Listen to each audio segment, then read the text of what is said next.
This is the next frontier in HR AI, that you have these multiple agents constantly working in the background to eliminate all the risks, all the fear, all the anxiety. Welcome to Beyond Borders New York Edition, a Multiplier talk series that brings together global first thought leaders and entrepreneurs to discuss the future of work. In this episode, we dive into AI's far-reaching impact across HR and how companies can adopt more AI tools and processes. Hello, everyone. Welcome to Beyond Borders New York Edition from Multiplier. My name is Vamsi. I'm a co-founder at Multiplier. I work on technology and product problems over here. Today, we are going to talk about HR in the age of AI. I'm with Jeanne Meister. I am super excited to be here. And Jeanne, would you please introduce yourself to the audience? I sure will. But first, thank you for having me. It's a pleasure to have this important conversation. I'm a global HR consultant, author of 4 books, 2 books on the growth of corporate universities and 2 books on the future of work. And right now, I'm spending my time and energy looking at how AI is impacting all processes of HR from startup companies to large global enterprises. That is super exciting. What are you seeing in the market today? Like, how is AI impacting HR in the current business world? Well, I think let's step back. I think AI is having a huge impact on many different jobs. I was interested to read the recent prediction by Dario Amodei, the co-founder of Anthropic, which said in 5 years, 50% of entry-level jobs will be wiped away. So actually, Vamsi, my concern is, are companies focused on how they're redesigning entry-level jobs so that people no longer fear AI, but really are interested in learning how to work with AI and partner with AI in their jobs? That is an interesting statistic, and I do think that jobs are going to be transformed, and I do think that 5 years from now, the job descriptions that are currently open today, many of them may be completely different.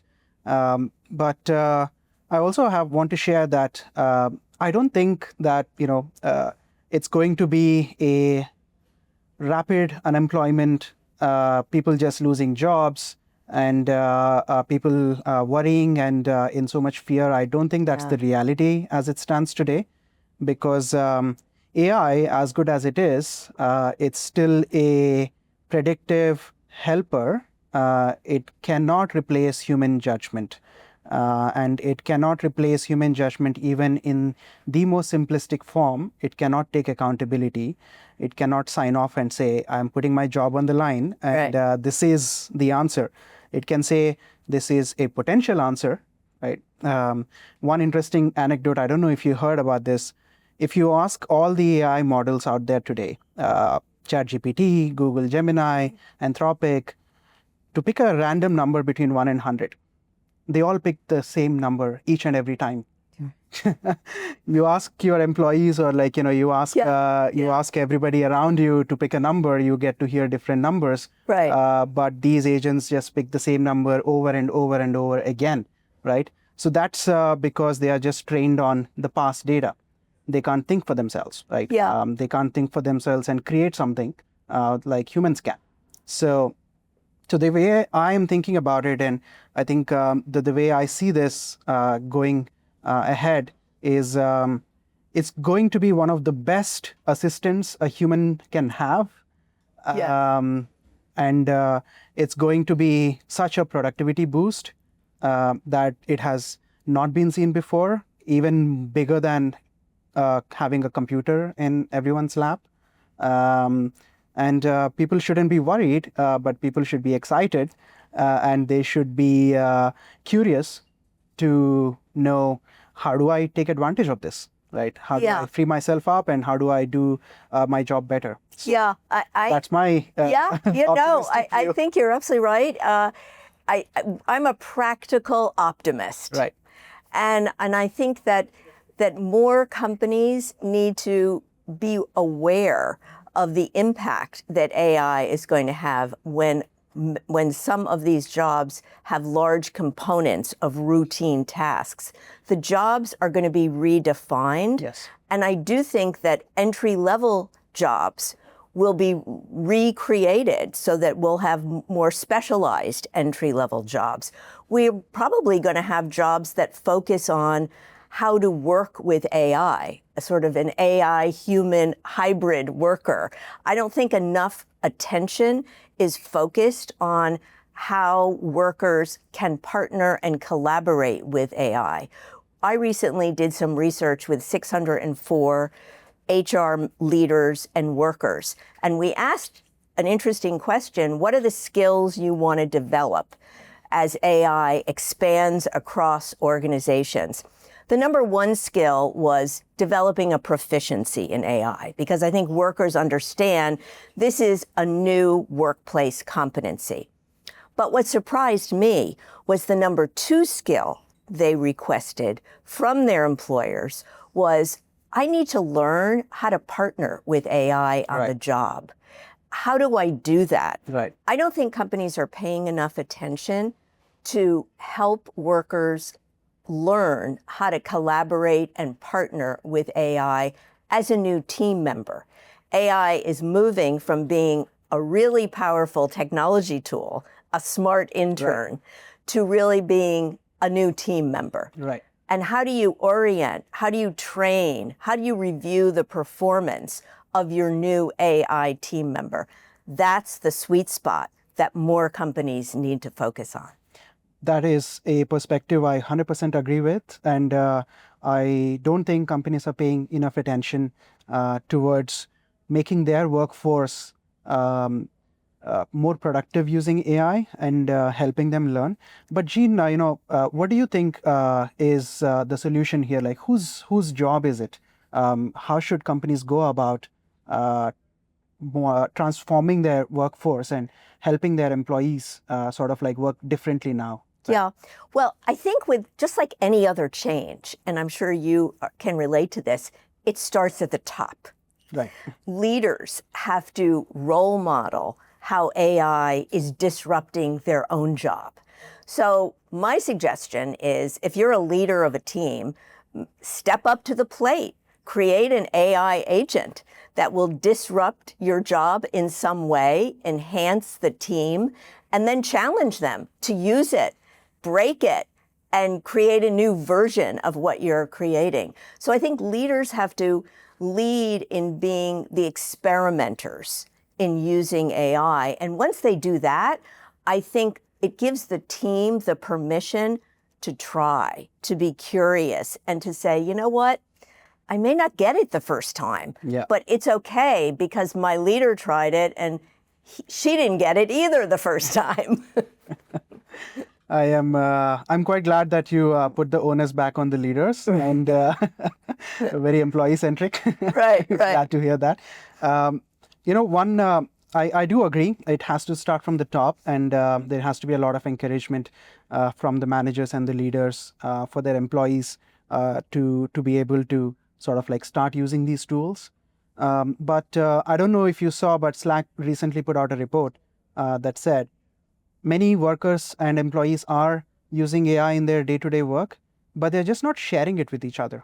There is no cross-collaboration, there is no osmosis going on for that information, and everybody is just doing their own thing. And if people only just started maybe a structured sharing or a learning program, do you think, we can move faster on this?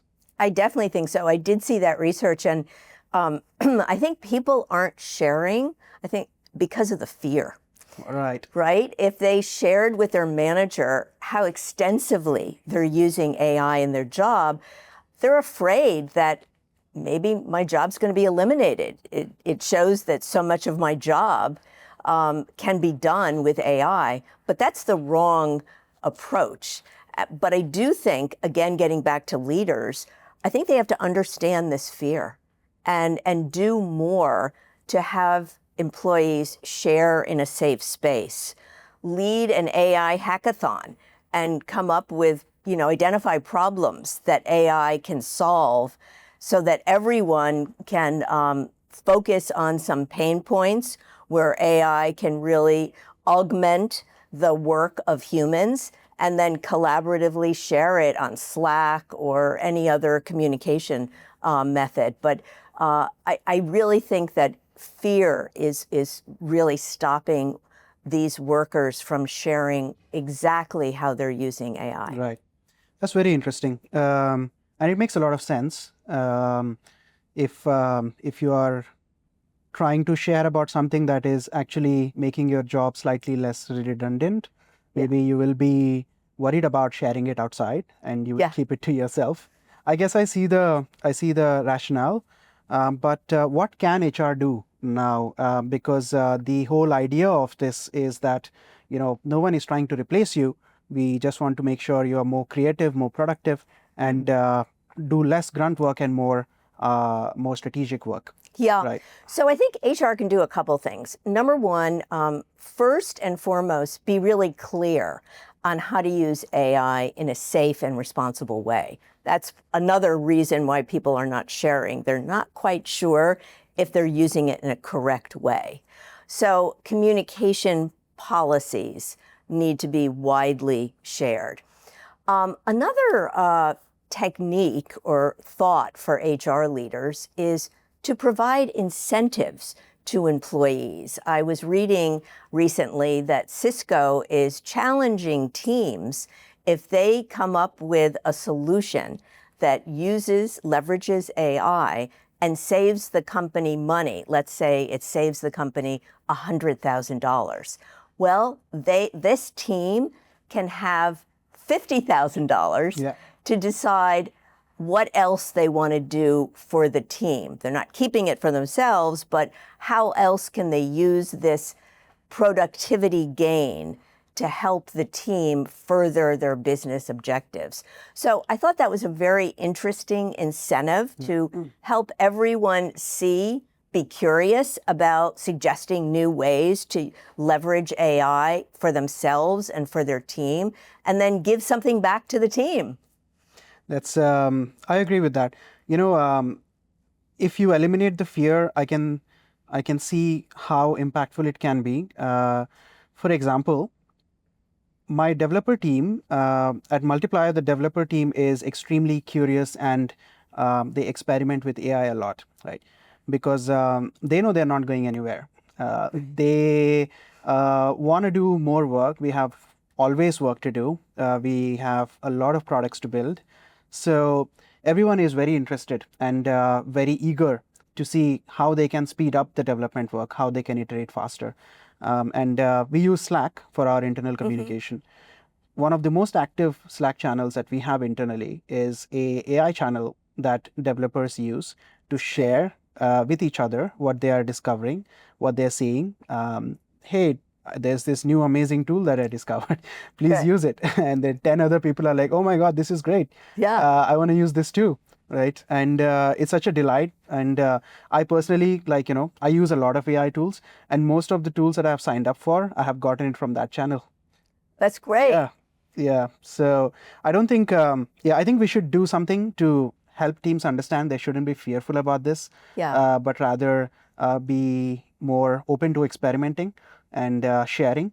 And one of the reasons I say this is also we are building multi-agent systems at Multiplier, especially for the HR teams. The idea behind that is we want to eliminate the admin. Yes. We want to eliminate the boring grunt work, the repetitive work.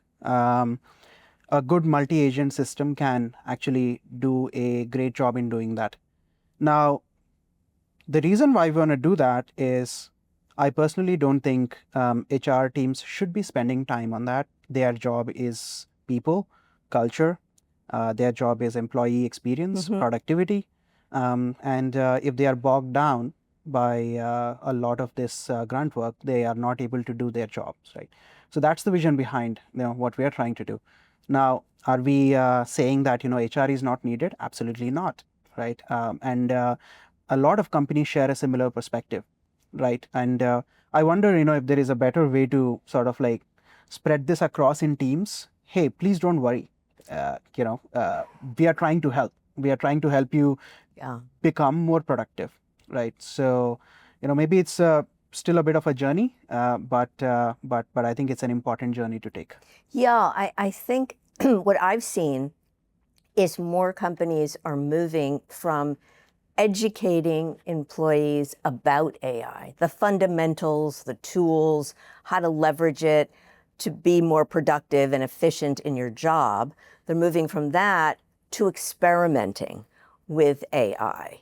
And it obviously starts with the leaders, but small experiments are really what's needed here. One of the companies that I'm impressed with is Medtronic.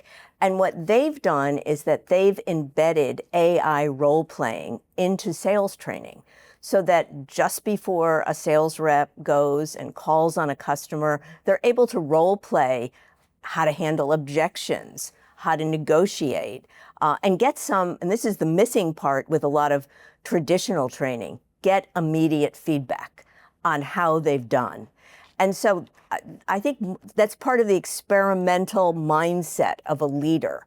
And once the team sees leaders experimenting like that, they're going to feel psychologically safe to do the same in their job. Right. That's very good, actually. I think that could be effective. Start small experiments and show to your team and ask them to share like, hey, what other experiments have worked out for you? Yeah. Let me try that. Okay. Maybe it could work for me. Tell us more about what you are seeing right now. What are HR teams doing? How are they utilizing AI and how are they making themselves more productive in the age of AI? Well, I see some really forward-looking HR leaders really focusing on this issue. So the first is they're starting to identify the pain points in some of the HR processes and building AI solutions. So one example is career mobility. Turns out now the most frequent reason why people leave their jobs now is no longer their manager. It's they don't have visibility into their career progression. So we're seeing a lot of AI-powered career mobility platforms, which use machine learning to identify what your review your skills, your capabilities, your achievements, and recommend within your company, a new potential job. IBM was one of the first to do this. It's reported they've saved $100 million, but of course that includes decreased turnover. But at the end of the day, it's such a service to the employee, and it really creates a more engaging workforce and really adds to the overall employee experience, right? If you know what your next potential moves are in your company, you're less likely to want to look for a new job. The second, especially in the tech industry, is a company called Databricks. And they identified their problem is that they are focused on customer education, and they had a solution in customer education where it was mostly in person or virtual sessions, but it was a 20-to-1 ratio, only 20 customers to 1 instructor. Could not be scaled. As the company grew, it was no longer a solution. So they're leveraging an AI-powered learning platform where they flip the classroom.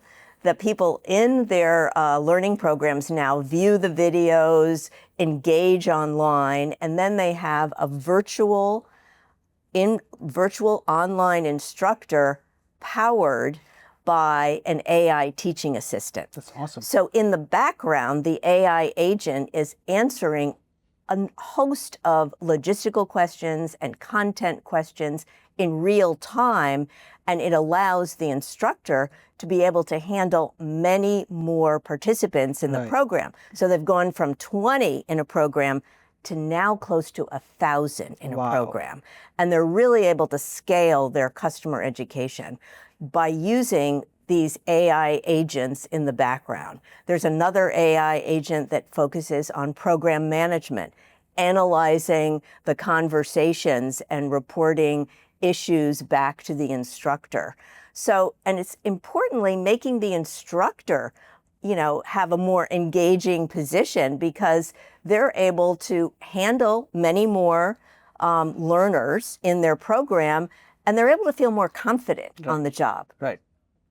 So Multiplier is on the forefront of this. What are you doing to help HR teams be more productive and improve the overall employee experience? Yeah, absolutely. I think we are already seeing HR teams across the world sort of adopt AI in many different ways. Something as simple as removing a L1 level of employee support from their workload, answering simple questions, etc. They're being automated using a simple AI agent or a chatbot, and all the way to tackling very complicated problems, for example, around payroll compliance. So payroll compliance is a extremely sensitive and extremely complicated subject. It changes in every single country. The laws change in every single country. You have to consider minimum wages, time of payment, mandatory payments, and 100 other deductions. And you have to make sure that everything is being done on time and no single employee is missed out from being completely compliant, right? So we are already seeing interesting use cases that are being built on making sure there is a early warning system, and AI is continuously scanning what you are doing wrong, right? Have you configured an employment contract wrong, right? Are you being too punitive, right? Are you going against the law? Are you missing any mandatory payment that you are supposed to do, right? Many countries have 13th and 14th month bonuses. That's mandatory. Yeah. You have to pay that, right? How Even if it's long not would it have contract. taken an HR professional to address some of these issues before using AI agents? In my experience, an HR expert only learns about this after they have made a mistake. The absolute wrong way to learn this. So this is really helping the HR professional feel more confident in their job and really being able to excel in their job with the AI agent working in the background as a new team member. It eliminates a lot of fear and anxiety Yeah. that you're doing something wrong. It cuts down on a lot of research work, legal costs, bad employee experience. When you have a agent that you know is working while you're sleeping, constantly making sure that you're doing everything compliantly. So I think this is going to be a real game changer. At Multiplier, we strongly believe that this is the next frontier in HR AI. That you have these multiple agents constantly working in the background to eliminate all the risks, all the fear, all the anxiety, and you can just focus on what actually matters and make sure that you provide a great employee experience. We're already seeing a lot of similar ideas and similar agents that are already getting to the market. So HR teams all around the world, they have already access to a lot of these, right? And they just need to look and they just need to experiment. And that sort of like brings me to my next most important point that I want to highlight is that don't wait, start experimenting and start trying out, see what works. Imagine you have an army of 100 interns. You have to spend some time training them. Then you figure out who is actually working out and who's not working out and who you want to bring on board full time. An AI agent is exactly like that. Yeah. You have to start doing it right now. I agree. And who's managing the agents? There's a new level of the orchestrator that's managing these agents. So how are you helping your clients with orienting the orchestrator? Yeah, I think I know that's a very interesting problem because a lot of people think that once you deploy an agent, you're done. Yeah, You no don't need to way. do You're just anything starting. Nope, that's step one. There's 10 more steps after that. You have to, for a period of like a couple of months or so, you have to keep feeding whether the agent is going right or wrong. And you have to literally give it feedback, like have a one-on-one, say, this is where you went wrong, this is where you went right. That way, the system sort of like learns and sort of like adjusts, and it will definitely, you will be able to make it fully autonomous after a certain point in time, but just deploying it and like stepping back is definitely not the solution. I think it's an education problem. I think we need to talk more about it. We need to put out more content and more tutorials around this. We are trying to do that. Yeah, no, I definitely agree. And because you wouldn't hire a new person and then not check in with them. Exactly. Right? So more users of AI have to have one-on-ones, continue to provide the changing landscape and context for whatever solution the AI agent is working on, and evaluate their performance. Yes. Just like you would another human team member. That's a new skill. Absolutely. And that's a skill that HR leaders are not paying enough attention to. Yes. So at Multiplier, we help companies hire anyone, anywhere in the world in just a few clicks. So what we do is, let's say you find a great software developer in India, but you don't have an entity in India. You don't know anything about Indian compliances and labor laws, and you still want to get that person on board. So we take care of that. So we hire that person on behalf of you. We payroll that person.